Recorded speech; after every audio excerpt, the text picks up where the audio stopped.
Hello students, in this video we will discuss about rectifier and its types like half wave rectifier. तो बस firstly we should know कि what is rectifier.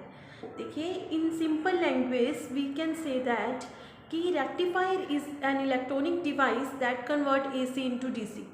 अगर हम rectifier में से AC current pass करवाते हैं, AC as input देते हैं ना, तो हमें जो आउटपुट मिलती है बेटा वो यूनिडायरेक्शनल करंट मिलता है, मतलब डीसी की फॉर्म में मिलता है.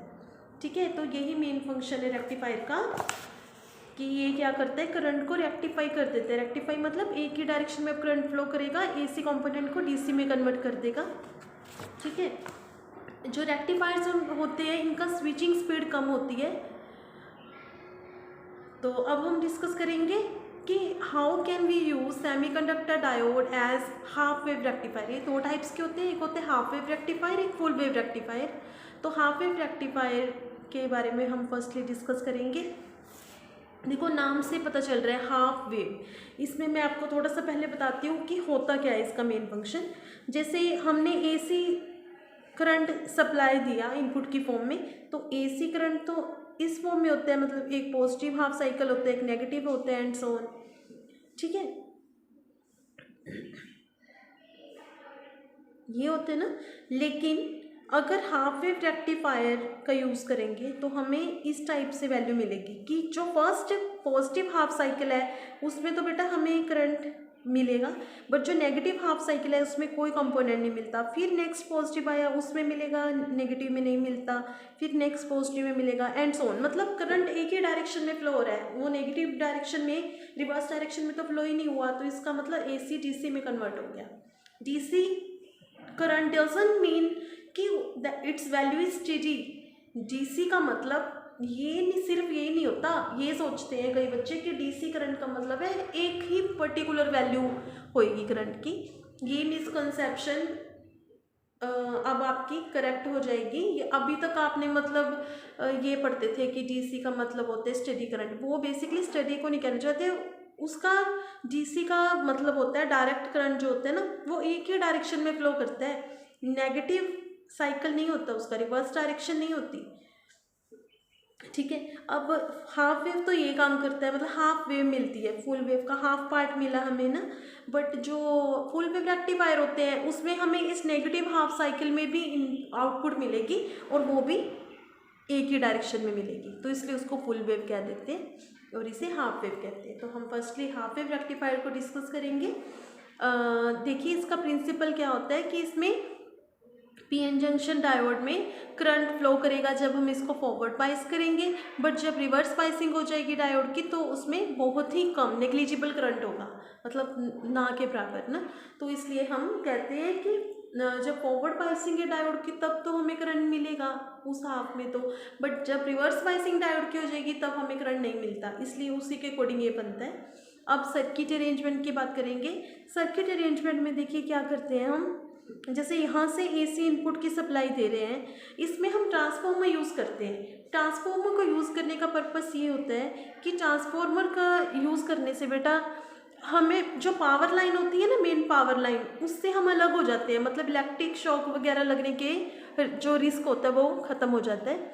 ठीक है, और दूसरा ट्रांसफार्मर जो होते हैं बेटा ये क्या करते हैं कि डीसी वोल्टेज का कोई भी लेवल हो, हम उसको वोल्टेज को अप या डाउन कर सकते हैं ट्रांसफार्मर का यूज़ करके. जो ये गलियों में ट्रांसफार्मर्स वगैरह लगे होते हैं यही करते हैं कि वोल्टेज अगर बहुत कम आ रही है पीछे से तो उसको स्टेप अप कर देते हैं, बढ़ा देते हैं, और अगर ज़्यादा आ रही है तो उसको थोड़ा कम कर देते हैं, स्टेप डाउन कर देते हैं.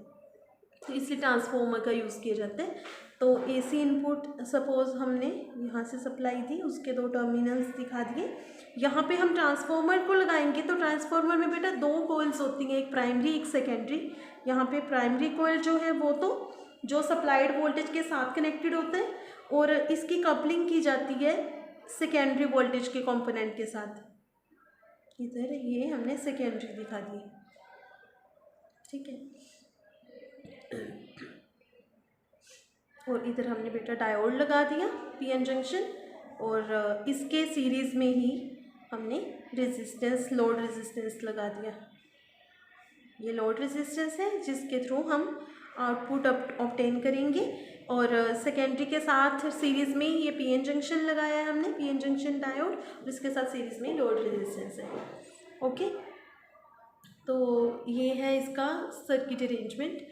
अब देखिए बेटा, जब डायोड हाफ साइकिल में, एक्चुअली क्या होता है, सिर्फ हाफ साइकिल में डायोड कंडक्ट कर पाएगा, उसको मैं एक्सप्लेन करती हूँ थ्योरी अच्छे से।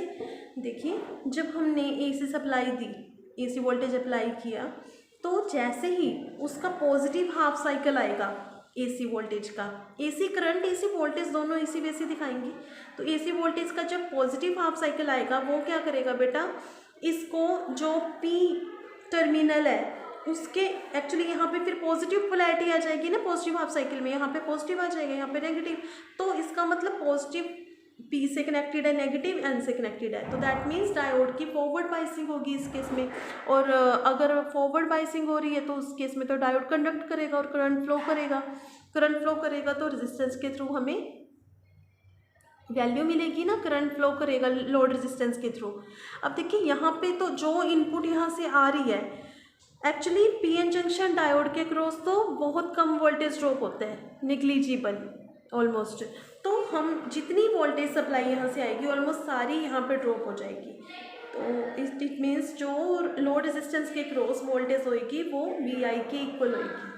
ठीक है, अब सेकेंड हाफ में क्या होगा, जब ये नेगेटिव हाफ साइकिल आएगा तो एस, ये वाला जो ये प्राइमरी है बेटा, ये सेकेंडरी है, ठीक है, तो एस का ये टर्मिनल नेगेटिव हो जाएगा, ये वाला पॉजिटिव हो जाएगा। अब नेगेटिव पी से पॉजिटिव एन से है, इट मीन्स रिवर्स बाइसिंग होगी, रिवर्स बाइसिंग है तो कोई करंट लोड रेजिस्टेंस के क्रॉस फ्लो नहीं करेगा, तो इसलिए हमें डिसकंटिन्यूस कर्व मिलेगी इस केस में।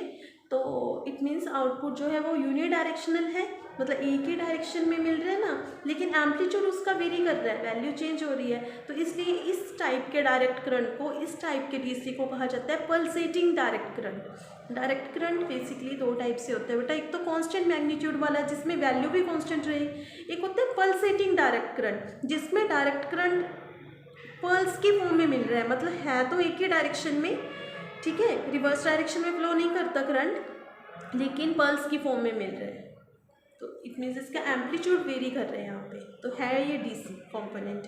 तो पॉजिटिव हाफ साइकिल के ड्यूरिंग तो हमें मिलेगी output, but negative half cycle के ड्यूरिंग नहीं मिलेगी, क्योंकि नेगेटिव हाफ साइकिल के ड्यूरिंग डायोड रिवर्स बायस हो जाएगा, इसलिए कोई करंट नहीं फ्लो हो पाएगा, और पॉजिटिव हाफ साइकिल में वो फॉरवर्ड बायस हो रहा है, फॉरवर्ड बायस है तो बहुत करंट फ्लो करता है, तो जितना इनपुट है ऑलमोस्ट उतनी आउटपुट मिल जाएगी, ठीक है, उतनी एम्पलीट्यूड से। तो इसलिए हम कहते हैं कि इस केस में हाफ वेव रेक्टिफायर कहा जाता है इसको। तो हाफ साइकिल में हमें मिल रहा है ना आउटपुट जो मिल रही है।